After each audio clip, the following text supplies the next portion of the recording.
Olá, meus queridos e amados, a paz do Senhor. Eu quero começar dando parabéns a você que nos acompanhou nessas 13 aulas nesse primeiro trimestre do ano de 2025. Hoje, 30 de março, estamos terminando a nossa revista do primeiro trimestre de 2025, né? Parabéns para você que perseverou, espero que você tenha sido muito abençoado com essas lições e lhe aguardo na nossa próxima revista, na nossa próxima sala da Escola Bíblica Pão da Vida, ok? A nossa aula de hoje não poderia ser diferente. Concluindo a revista, seria sobre o Espírito Santo e a gloriosa esperança. Texto áureo. Aguardando a bem-aventurada esperança e o aparecimento da glória do grande Deus e do nosso Senhor Jesus Cristo. Verdade prática, a nossa esperança é algo vivido e real. Não se baseia em utopia e nem imaginação humana, mas em fatos revelados na palavra de Deus e confirmados pela história, né? O texto áureo está em Atos 1, versículos 6 a 11, quando os anjos aparecem para os apóstolos e dizem que esse Jesus que viste subir ao céu voltará, há de vir novamente, né? A expressão bendita esperança se refere à segunda vinda de Cristo, que é a esperança da igreja desde que Jesus retornou ao céu. Essa expectativa vem aumentando à medida que o tempo vai passando. A presente lição pretende esclarecer quão breve será esse evento para que cada um mantenha a vigilância e a fidelidade. O objetivo dessa lição é despertar você para a proximidade da volta de Jesus e que você se mantenha vigilante, fiel, despertado, buscando ao Senhor. Primeiro ponto, breve o Senhor virá. A vinda de Jesus é tão certa quanto a sucessão dos dias e das noites. Disso não temos a menor dúvida. Esse dia está próximo e os sinais que precederão a vinda de Cristo já estão presentes.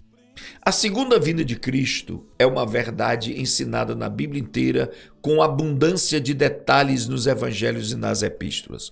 Todos os ramos do cristianismo concordam que Jesus um dia voltará, mas essa unanimidade não ocorre no tocante à maneira como isso vai acontecer, né? Há diversas interpretações sobre o tema que fogem ao escopo da presente lição. Nós não vamos entrar no mérito das diferentes doutrinas. Inclui-se na expressão segunda vinda o arrebatamento da igreja. 1 Tessalonicenses 4,15. E a vinda de Jesus em glória. 2 Tessalonicenses 2:8. Quando o Senhor Jesus ascendeu ao céu, subiu ao céu, os varões de branco disseram que ele virá da mesma maneira que subiu. Esse cenário é de sua vinda em glória e não do arrebatamento da igreja, né? Uma promessa de Jesus, vamos lá. Ele prometeu voltar para nos buscar e nos levar para o céu. Está em João 14, 1-3. Mas parece que antes do Pentecostes, os discípulos ainda não tinham uma compreensão exata dessa vinda, pelo que se pode observar na pergunta dos discípulos: Senhor, restaurarás tu neste tempo o reino a Israel? Talvez estivesse ainda pensando num reino físico, político, que era o pensamento dominante em Israel. Mas Jesus os corrige por duas razões principais. O dia e a hora dessa bendita esperança e exclusividade do Pai está fora do radar humano, né? E a restauração do reino de Deus não é só para Israel, mas para todos os povos. Jerusalém, Judeia, Samaria, até os confins da terra. É interessante esses versículos aqui, que diz que nem o Filho sabe. Quando Jesus disse isso, ele estava ainda com os discípulos, não tinha ressuscitado. Naquele momento, Jesus por decisão própria, né, havia aberto mão temporariamente da sua onisciência. A mente humana carnal que Jesus se revestiu era incompatível com a onisciência. Agora veja só, quando ele ressuscita, os discípulos perguntam, será nesse tempo? E Jesus não diz, eu não sei, isso aí é do Pai, né? Ele apenas diz, não vos compete saber. Jesus estava dizendo, não é prerrogativa para vocês saberem. Isso aí é exclusividade do Pai. Nesse momento, eu tenho certeza que Jesus já sabe do dia que ele vai voltar. Sabe sim, né? Por causa da onisciência. O dia se aproxima. Sabemos que a vinda de Jesus está próxima pelos sinais claros que o Senhor Jesus nos deixou. Pregamos por toda parte que Jesus breve vem, e essa mensagem está em nossos hinos congregacionais, nos diversos cantos inspirados nas Escrituras. Ninguém sabe o dia nem a hora, mas o Senhor Jesus deixou sinais claros e evidentes que mostram que esse dia está próximo. Os principais sinais da volta de Jesus é o derramamento do Espírito Santo, uma promessa para os últimos dias, que a partir lá dos Estados Unidos, na Rua Azusa, num dos primeiros grandes avivamentos que se tem conhecimento, até o dia de Pentecostes para cá, né? Os pentecostais são o maior movimento protestante do mundo. Outro sinal evidente é a fundação do Estado de Israel, que aconteceu em 1948, ostenta a sua bandeira tremulando na sede das Nações Unidas como Estado soberano. São dois sinais importantíssimos. O avivamento dos últimos dias, que começou no dia de Pentecostes e vai se alastrar até a volta de Jesus. E segundo, a figueira florescer em 1948, né?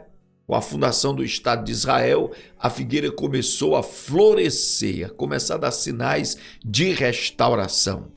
A vigilância, a necessidade de vigilância. A vigilância se faz necessária porque ninguém sabe o dia da vinda de Jesus. Entendemos como vigilância o ato ou efeito de vigiar, o estado de quem permanece alerta, de quem procede com precaução para não correr o risco. Devemos permanecer acordados, atentos no cuidado de não nos afastarmos de Jesus e aguardar a bendita esperança, né? Vigilância é uma das principais exigências na espera da volta de Jesus. Vigilância para quê? Para você não se afastar dessa esperança. Para você não se misturar com o mundo e perder essa esperança. Vigilância para estar atento aos sinais da volta de Jesus. Atentos ao soar da trombeta que há de ser tocada no momento do arrebatamento da igreja. Exortação à vigilância. O Senhor Jesus nos exorta com muita ênfase: vigiai, porque não sabeis a que hora há de vir o vosso Senhor. A razão disso é porque ninguém sabe quando vai acontecer. Essa era também a preocupação nos ensinos dos apóstolos. O ênsino de Jesus nas diversas parábolas, nos discursos escatológicos, como Mateus 24, Marcos 13, Lucas 21, dá muita ênfase à necessidade dos crentes estarem atentos. E aqui cabe a pergunta: você está atento? Você está alerta? Você está na expectativa da volta de Jesus? Aleluia. Vamos continuar aqui, gente. Os alarmes falsos. Muitos líderes e grupos religiosos arriscaram-se em marcar a data da segunda vinda de Cristo. Alguns deles cravaram várias datas, outros, depois de constatarem que elas não batiam, reinterpretaram as supostas profecias e as protelaram para outras datas. Todos esses líderes e grupos falharam. É um erro tentar adivinhar os tempos e as estações, pois só Deus sabe o dia e a hora. A palavra de Deus rejeita todas as falsas expectativas acerca da vida de Cristo. Essa maravilhosa doutrina tem como objetivo trazer esperanças aos crentes, não a incredulidade, a falsa expectativa e os alarmes falsos. Tenhamos cuidado, irmãos, com qualquer igreja, pastor, profeta que queira determinar, precisar, agendar a volta de Jesus. Porque está ensinado no Evangelho, será de surpresa, será de súbito, aleluia, a qualquer momento Jesus voltará para levar a sua igreja para ele. Como podemos esperar a volta de Jesus? Vivendo com fidelidade. Viver com fidelidade é adotar um estilo de vida cristão na esperança da vinda de Jesus. Assim como Deus é santo e exige santidade do seu povo, da mesma maneira o Deus fiel exige fidelidade do seu povo. O que é fidelidade? É a qualidade de ser cheio de fé. Característica do que é fiel, lealdade. Os termos fidelidade, verdade, lealdade pertencem ao mesmo campo semântico na Bíblia. Seja o Senhor entre nós testemunha da verdade e fidelidade, né? Está em Jeremias 42:5.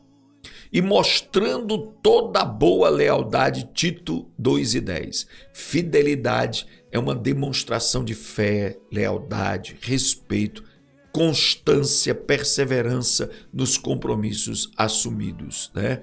Veja bem isso. Fidelidade, irmãos, é alguém que continua, é alguém que tem equilíbrio, é alguém que está presente. Não é uma pessoa que é hoje, amanhã não é. Não, é uma pessoa que está continuando na fé, continuando na igreja, não se apartando da igreja, mas se submetendo ao ensinamento da palavra de Deus. A fidelidade de Deus. A verdade é um dos atributos morais de Deus, do qual reflete outras perfeições divinas. Né? A fidelidade de Deus é grande, está em Lamentações 3:23, e expressa uma absoluta confiança, cuja ideia é de firmeza. Assim como ele cumpriu a promessa da vinda do Salvador ao mundo, de igual modo, a segunda vinda de Cristo podemos considerar como um fato incontestável. A fidelidade como virtude cristã, os atributos morais de Deus são aqueles cujas ressonâncias e reflexos são vistos nas criaturas humanas. A fidelidade é uma das virtudes cristãs provenientes do Espírito Santo, do fruto do Espírito na nossa vida. Fidelidade é fruto do Espírito Santo. Essa verdade é ensinada em toda a Bíblia de maneira direta, nos relatos históricos e proféticos, nas parábolas e ilustrações. Tempos e estações. Jesus responde à pergunta dos discípulos ampliando o horizonte do reino. Não vos pertence saber os tempos e estações. Essa resposta foi dupla. Tempos, no grego, nessa passagem, é cronos, e significa um longo período. Haveria um espaço de tempo para a pregação do Evangelho entre a descida do Espírito Santo e a vinda de Cristo. Estações, nesse verso, é kairos, que significa ocasião e se refere aos eventos críticos que devem acompanhar o estabelecimento do reino. Tempos e estações são prerrogativas de Deus, né? Aqui eu queria fazer essa distinção bem colocada aqui. Cronos é um tempo contabilizado, contado, né? É um tempo que se refere à história, né? Se refere à história, certo? As horas, os meses, é o Cronos. Já o Kairos é um tempo definido, estabelecido, né?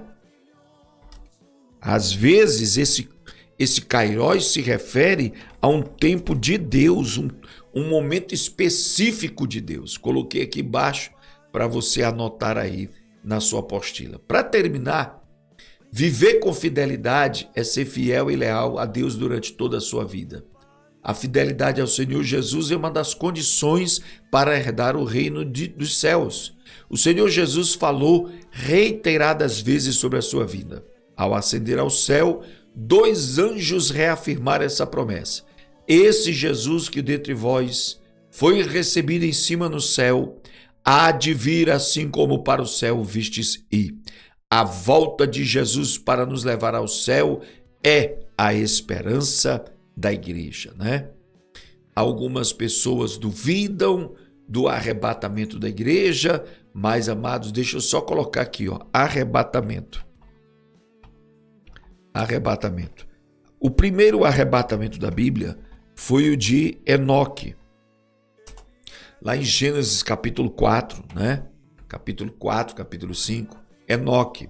O segundo arrebatamento foi o de Elias, né? No redemoinho. O terceiro arrebatamento foi o de Jesus. Diante dos olhos dos discípulos, eles viram Jesus sair do chão e subir calmamente até se esconder no meio das nuvens.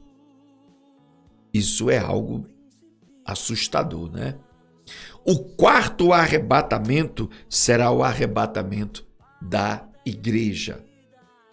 Então está mais do que comprovado que existe um arrebatamento e que a esperança da igreja está na volta de Jesus para levar a sua igreja para estar com ele. Deus abençoe. Mais uma vez, parabéns por você ter vindo até aqui a 13ª lição e eu lhe aguardo na próxima revista que está fantástica, Teologia Sistemática ao alcance de todos nós. Deus abençoe, um beijo no coração, fica na paz e na graça do Senhor.